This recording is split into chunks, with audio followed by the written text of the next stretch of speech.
शुरुआत करते हैं तुर्की से, जहां पर आज जबरदस्त विपदा सामने आई।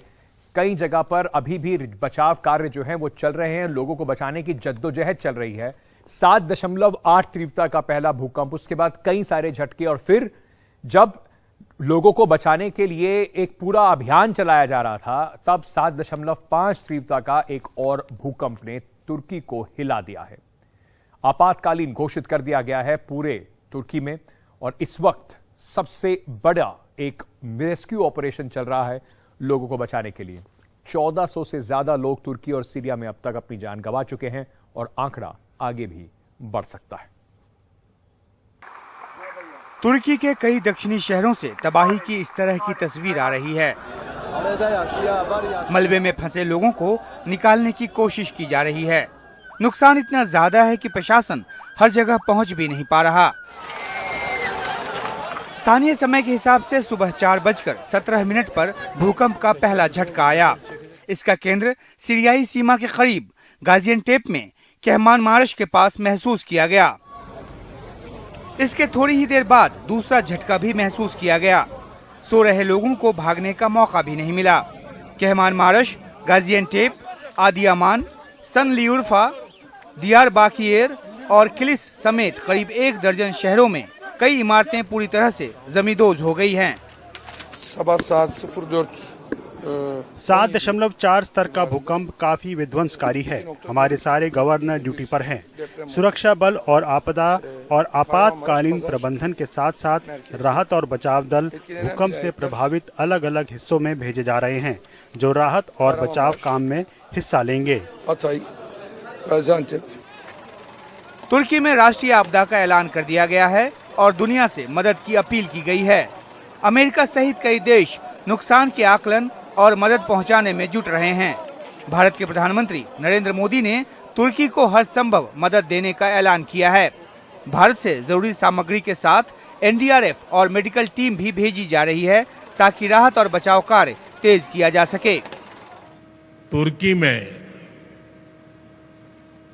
आए विनाशकारी भूकंप पर हम सभी की दृष्टि लगी हुई है। बहुत से लोगों की दुखद मृत्यु और बहुत नुकसान की खबरें हैं। तुर्की के आसपास के देशों में भी नुकसान की आशंका है। भारत भूकंप पीड़ितों की हर संभव मदद के लिए तत्पर है। तबाही सीरिया में भी हुई है। अलेप्पो, लटाकिया, हामा और टार्टस में इमारतों को भारी नुकसान पहुंचा है। अलेप्पो में तो कई इमारतें पूरी तरह गिर गई हैं। सीरिया में भी मौत का आंकड़ा सैकड़ों में है। शरणार्थी शिविरों को भी नुकसान पहुंचा है, जिससे यहां रहने वाले लाखों शरणार्थियों के सामने संकट पैदा हो गया है। सीरियाई राष्ट्रपति बशर अल असद ने आपातकालीन बैठक कर राहत और बचाव की समीक्षा की है। 6 फरवरी को शहर बहुत बड़ी आपदा के साथ जागा। भूकंप ने आज मारिन के अलग अलग हिस्सों में जान माल का भारी नुकसान किया है। तुर्की में 1999 में बड़ा भूकंप आया था, जिसमें करीब 18,000 लोगों की जान गई थी। उसके बाद का ये सबसे तबाही वाला भूकंप है। एजेंसी इनपुट के साथ उमाशंकर सिंह, एनडीटीवी इंडिया।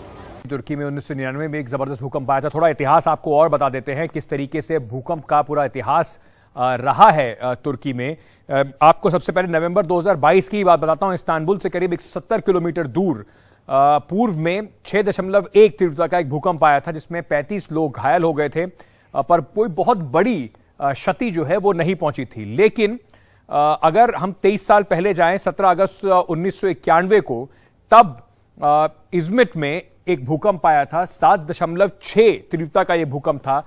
17,000 लोग इस भूकंप में मारे गए थे तुर्की में, और 5 लाख से ज्यादा लोगों ने अपना घर खोया था।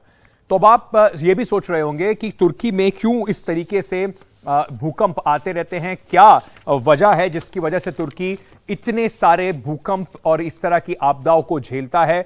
इसमें खतरा जो है वो इस वजह से है क्योंकि धरती के अंदर 7 थोड़ी टेक्टोनिक जो प्लेट्स होती हैं, ये प्लेट लगातार घूमती रहती हैं। तो तुर्की कहां पर है, उसकी वजह से उसके ऊपर खतरा है।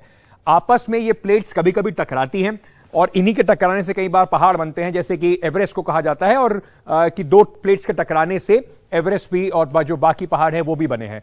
तो जब ये प्लेट्स आपस में टकराती हैं तो भूकंप आता है। तुर्की में 4 टेक्टोनिक प्लेट ऐसी हैं जो इस जंक्शन पर बसा हुआ है, यानी कि 7 में से 4 टेक्टोनिक प्लेट्स, यूरेशिया का टेक्टोनिक प्लेट्स जो है वहां पर तुर्की बसा हुआ है, इन 4 टेक्टोनिक प्लेट्स के बीच में। और यहां पर जब भी कोई हलचल होती है तो भूकंप के झटके आते हैं। इसलिए तुर्की जो है खास तौर से भूकंप के झटकों को अक्सर सहता रहता है, क्योंकि वहां पर जिसको अंग्रेजी में सेस्मिक एक्टिविटी कहते हैं वो बहुत ज्यादा है। 4 ऐसी प्लेट्स हैं जो आपस में टकरा रही हैं, और जब ये टकराहट बहुत बड़ी होती है तो इतने बड़े लेवल का, इतने बड़ी तीव्रता का भूकंप आता है। और थोड़ा सा आपको बताऊं कि ये जो तुर्की में जो भूकंप आया है ये इस वक्त इतना जबरदस्त घातक क्यों है, इसके बारे में अगर आपको थोड़ी जानकारी दें। केंद्र भूकंप की कितना घातक होगा वो इस बात पर निर्भर करता है कि वो जमीन से कितना नीचे उसका सेंटर है। तुर्की की सतह में से जितना नजदीक तबाही उतनी ज्यादा ही होती है।